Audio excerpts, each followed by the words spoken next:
दोस्तों आज हम लोग बात करेंगे एक काफी अच्छी कंपनी, काफी बिजनेस मॉडल वाली कंपनी के बारे में, जो कि डायग्नोस्टिक इंडस्ट्री में बहुत अच्छा काम करे, एक मार्केट लीडर आप लोग बोल सकते हो। जी हाँ, मैं बात कर रहा हूँ थायरोकेयर टेक्नोलॉजीज लिमिटेड के ऊपर। तो यहाँ पे आप लोग को ऑलरेडी पता है कि यहाँ पे जो स्वाब टेस्ट के मामले में अगर सामने आता है तो पर 24 आवर्स में लगभग आप लोग का thousands of the swab test कर चुका था। तो वहां पे एक अच्छा खासा उनको पकड़ भी मिला था और इसी स्टॉक प्राइस में काफी अच्छा खासा उछाल आया हुआ था। तो यहाँ पे एक गिरावट दर्ज किया हुआ है और यहाँ पे इस हिसाब से इसी अपॉर्चुनिटी को हम लोग कैसे ग्रैब कर सकते हैं उसी के ऊपर बात करेंगे। ये अच्छी बात है कि आप लोग को सबसे पहले कंक्लूजन मिल गया है, कंपनी में अच्छा खासा उछाल आ सकता है। अच्छा होता है तो थोड़ा सा पहले आप लोग कंक्लूजन मिल गया, लेकिन आप लोग को अगर सीखना है कि कैसे उसमें उछाल आएगा, किस बेसिस पे मैं उसको बोल रहा हूँ कि उछाल आएगा इन द शॉर्ट टर्म, उसको जानने के लिए आप लोग पूरा वीडियो को जरूर देखिएगा। नमस्कार दोस्तों, मार्केट डिलाइट में आपका स्वागत है। मैं आपके साथ बात करने वाला हूं आज थायरोकेयर टेक्नोलॉजीज लिमिटेड के ऊपर।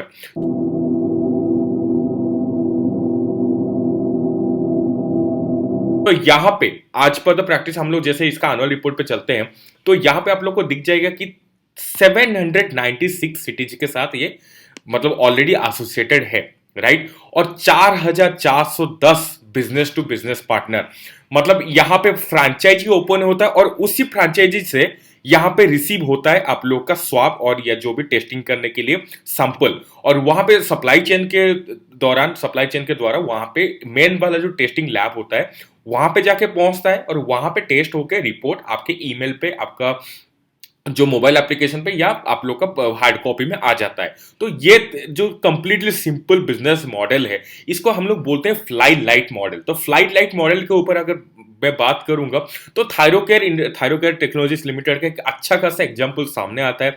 तो light kite will fly high, ये वाला आप लोग डायलॉग सुने ही होंगे। तो इन लोग का जितना लाइट आपका बिजनेस मॉडल है उतना लंबा, उतना सस्टेनेबिलिटी के साथ आराम से एक्सपांशन कर पा रहे हैं, सो दैट ये कंपनी का अच्छा खासा ग्रोथ स्टोरी आप लोग को ऑलरेडी दिख चुका होगा। तो अभी के लिए सिस्टम पे, अभी के लिए टाइम पे कुछ भी हो जाए, लोगों को आपका डिजीज हो ना हो, लेकिन टेस्टिंग वाला जो चीज है, टेस्टिंग वाला जो इंडस्ट्री है वो चलता रहेगा, वो बहुत अच्छा खासा बढ़ता रहेगा और ईयर ऑन ईयर लगभग 15 से 17% की सीएजीआर के हिसाब से ये इंडस्ट्री को ग्रोथ आ रहा है। और सबसे अच्छी बात है कि 20 to 24 hours on an average sample processing time होता है। मतलब आज अगर आप लोग देते हो then within a day आप लोग को रिपोर्ट मिल सकता है। ये एक बहुत अच्छी बात है इन the case of the Thyrocare private limited, right. तो यहां पे अगर बात किया जाए तो उसके अगर नंबर्स के ऊपर बात किया जाए तो यहां पे अगर हम लोग को देखना है कि 4777 करोड़ का कंपनी है, जो कि एक स्मॉल कैप कंपनी है। और यहां पे आरओसी आप लोग को दिख जाएगा 35.3% में। इसका जो कैपिटल है उसको काफी अच्छा एम्प्लॉय कर रहा है और इसका जो मतलब मैनेजमेंट है, काफी आप लोग बोल सकते हो कि एक एंटरप्रेन्योर जर्नी में सर जो आए थे इनका सीईओ, तो इनका जो मकसद था, इनका जो intention of the doing business था वो काफी महत्वपूर्ण था।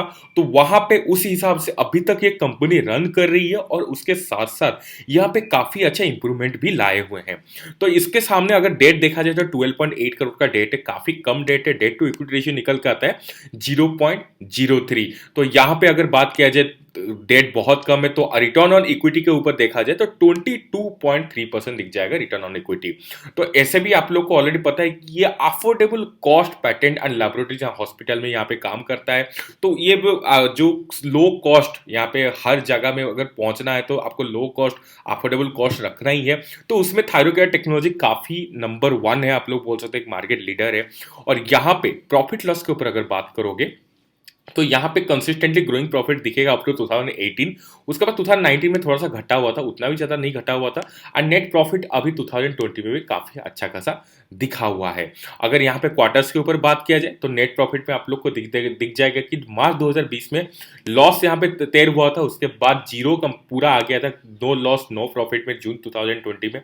उसके बाद सबको तोड़ के, सब रिकॉर्ड को तोड़ के सितंबर 2020 में सीधा 43 करोड़ का प्रॉफिट सामने आ चुका है, राइट। तो उसके हिसाब से आज पर द आप लोग का ट्रेंड, आप लोग का यहाँ पे अपॉर्चुनिटी, यहाँ पे दिसंबर का भी जो क्वार्टर है वो अच्छा खासा रिजल्ट दर्ज कर सकता है, ये सामने नजर आ रहा है।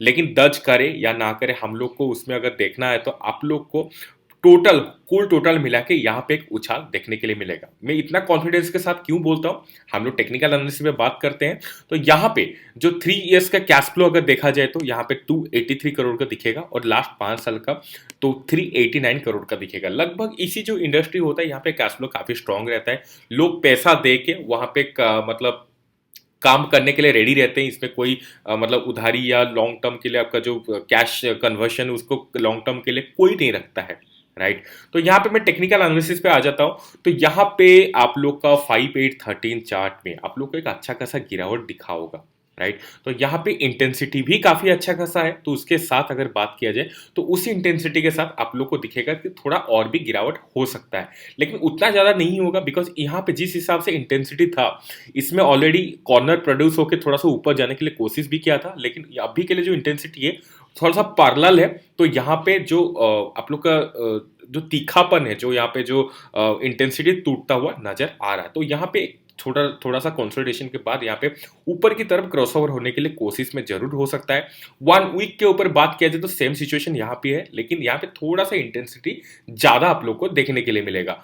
1 मंथ के ऊपर बात किया जाए तो यहाँ पे गिरावट के लिए जो तैयारी आप लोग को दिख रहा है वो सामने नजर आ जाएगा। तो यहाँ पे गिरावट उतना ज्यादा होता नहीं है, होता है तो कंसोलिडेशन होता है, अदरवाइज ये लंबा ऊपर ही जाता है, करेक्ट। तो as per this situation this chart आप लोग को दिखेगा कि छोटा सा कंसोलिडेशन, और यहाँ पे अगर बात करोगे आप लोग 2200 exponential moving average in the case of the 1 week, तो यहाँ पे आप लोग को दिखेगा जब भी 20 एक्सपोनेंशियल मूविंग एवरेज के नीचे आता है तो यहाँ पे आप लोग को एक बार बाइंग अपॉर्चुनिटी मिलता है एक कंडीशन के हिसाब से, अगर ये रेड लाइन के ऊपर में है, 200 एक्सपोनेंशियल मूविंग एवरेज के ऊपर में है। तो 200 एक्सपोनेंशियल मूविंग एवरेज के ऊपर ऑलरेडी है और यहाँ पे जो ब्लू लाइन के नीचे आने के लिए संकेत दे रहा है यहाँ पे, तो यहाँ पे एक बाइंग अपॉर्चुनिटी जरूर बननी चाहिए, क्योंकि लंबी जो बुल ट्रेंड होता है, बुल ट्रेंड के दौरान कभी भी एक्सपोनेंशियल मूविंग एवरेज के नीचे जो हम लोग का थ्रेशोल्ड एक्सपोनेंशियल मूविंग एवरेज है उसके नीचे हम लोग को स्टॉक का प्राइस मिलता है, तो हम लोग को अपॉर्चुनिटी के हिसाब से उसको लेना चाहिए आज पर द रूल। अगर ये वाला सिचुएशन इसका ये जो रेड वाला लाइन है यहाँ पे 200 एक्सपोनेंशियल मूविंग एवरेज का लाइन है उसके नीचे प्रोड्यूस होता तो यहाँ पे आप लोग को एक थोड़ा सा दिक्कत की बात हो सकती थी, लेकिन ये ऊपर की तरफ है तो आप लोग के रिस्क एंड रिवॉर्ड रेशियो के हिसाब से आप लोग के साथ में है, आप लोग का फेवरेबल में है ये स्टॉक, करेक्ट। अगर मैं बात करूंगा जो हम लोग का कैंडलस्टिक में, और यहाँ पे मैं ड्रॉ करता हूँ अगर फिबोनाची रिट्रेसमेंट, तो यहाँ पे दिखेगा आप लोग को 901.56 901 के आसपास का आप पकड़ सकते हो, तो ये काफी अच्छा सपोर्ट बना हुआ है, करेक्ट। लेकिन लास्ट वाला जो हम लोग का कैंडल का जो आप लोग का सेट है, तो यहाँ पे एक बियरिश कैंडल बन रहा है, बिकॉज यहाँ पे जो ग्रीन कैंडल बना हुआ था उसको पूरा ये complete red candle cancel out किया हुआ है। तो आज पर दिस रूल, आज पर द कैंडलस्टिक रूल, तो यहाँ पे गिरावट तो दर्ज करना ही है, राइट। लेकिन एक अच्छी बात है, थोड़ा सा गिरावट हो सकता है जरूर, लेकिन यहाँ पे जो रेड कैंडल बना हुआ है उसके साथ वॉल्यूम सपोर्ट में नहीं है, तो इसका मतलब है छोटा सा गिरावट, यहाँ पे थोड़ा सा छोटा और गिरावट हो सकता है। उसके बाद जो उछाल आएगा यहाँ पे उसका जो नेक्स्ट लेवल है, आपका जो टारगेट बता सकते हो 1015 का लेवल आराम से टच कर सकता है, राइट। तो यहाँ पे अगर हम लोग इसी लेवल पे एंट्री करते हैं, 900 का लेवल के आसपास में एंट्री करते हैं, तो हम लोग का 1000 का लेवल, 100 रुपए का आसपास का लेवल, लगभग 11% के आसपास का आपका इंक्रीमेंट आप लोग एक्सपेक्ट कर सकते हो इन the case of the short term, correct. और यहाँ पे मैं बात करूंगा अगर डाइवर्जेंस की, तो थोड़ा सा मैं इसको जूम करके आपको दिखाना चाहूंगा। यहाँ पे लोअर लो, यहाँ पे हायर लो बन रहा है इन the case of the ROI. तो यहाँ पे ऊपर की तरफ अगर चार्ट में अगर प्राइस में लोअर लो बनता है तो हम लोग के लिए एक अपॉर्चुनिटी होता है, तो यहाँ पे बहुत अच्छा उछाल दिख सकता है। और यहाँ पे जिस हिसाब से बना हुआ है, जिस शार्पनेस के हिसाब से बना हुआ है, इसको रेस्पॉन्ड करना तो तैयार है। तो यहाँ पे आप लोग को एंट्री करना एक अच्छा खासा फायदा का सौदा बन सकता है इन the case of the Thyrocare technologies limited में। तो उसके हिसाब से अगर बात किया जाए तो यहाँ पे भी डाइवर्जेंस आप लोग को सपोर्ट कर रहा है। जितना सारा हम लोग चार्ट पैटर्न बात किए तो उसमें डाइवर्जेंस सपोर्ट कर रहा है, मतलब ये बहुत ही अच्छी बात है, बहुत ही आप लोग का खूबिया बोल सकते हैं आप लोग, राइट। और यहाँ पे कोरिलेशन कोफिशिएंट निकल के आता है -0.02। तो कभी भी निफ्टी गिर जाए तो आप लोग आराम से एक रिसेशन प्रूफ स्टॉक आप लोग के सामने है, जैसे कि ऑलरेडी मैं सानफोई में बात किया कर चुका हूं। तो यहाँ पे आप लोग को एक दूसरा स्टॉक भी आपको सामने ला रहा हूं, दैट इज जो Thyrocare private limited, sorry technologies limited. तो यहाँ पे अगर यहाँ पे गिरावट हुआ है तो आप लोग के अपॉर्चुनिटी बन रहा है, और यहाँ पे निफ्टी को अगेंस्ट में काम करने के लिए ये काफी तैयारी में है। तो आप लोग निफ्टी को ध्यान में नहीं भी रखते हो तो थायरोकेयर में आप लोग अच्छा खासा मुनाफा कमा सकते हो इन the case of the short term. Correct. और यहाँ पे मैं बात करूंगा अगर हाइकेनेसिन स्टोकेस्टिक आरएसआई में, तो ध्यान से देखना बॉस कि यहाँ पे स्टोकेस्टिक आरएसआई में ऑलरेडी ओवरसोल्ड जोन में चल रहा है, और यहाँ पे दो ग्रीन कैंडल बन चुका है। This is the sign of complete buying, right. Buying signal मिल चुका है, उठाइए यहाँ पे स्टॉक का आपको एवरेज आउट कीजिए। अगर बहुत ऊपर की तरफ आप लोग का है then you will go for a long term एक अच्छा खासा उछाल, राइट। तो यहाँ पे अगर बात किया जाए 1 वीक के ऊपर, तो 1 वीक में यहाँ पे दो ग्रीन कैंडल बन चुका था, लेकिन यहाँ पे बाइंग सिग्नल मिल भी चुका था, लेकिन उसको रेस्पॉन्ड नहीं किया है कंपनी। यहाँ पे दो रेड कैंडल बन चुका है। तो यहाँ पे जिस हिसाब से मेरे को लग रहा है कि ऑलरेडी हम लोग का जितना बुरा वक्त है इसी के ऊपर, जो थायरोकेयर के ऊपर, वो खत्म होने के लिए तगार में है, और यहाँ पे हम लोग को एक अच्छी खासी उछाल दिख सकता है इन the case of the medium term also. और यहाँ पे अभी के लिए जिस लॉन्ग टर्म के ऊपर बात किया जाए तो ऑलरेडी सेलिंग सिग्नल तो आया हुआ, जैसे यहाँ पे भी सेलिंग सिग्नल आया हुआ था, लेकिन कोई रिस्पॉन्ड ही नहीं हुआ।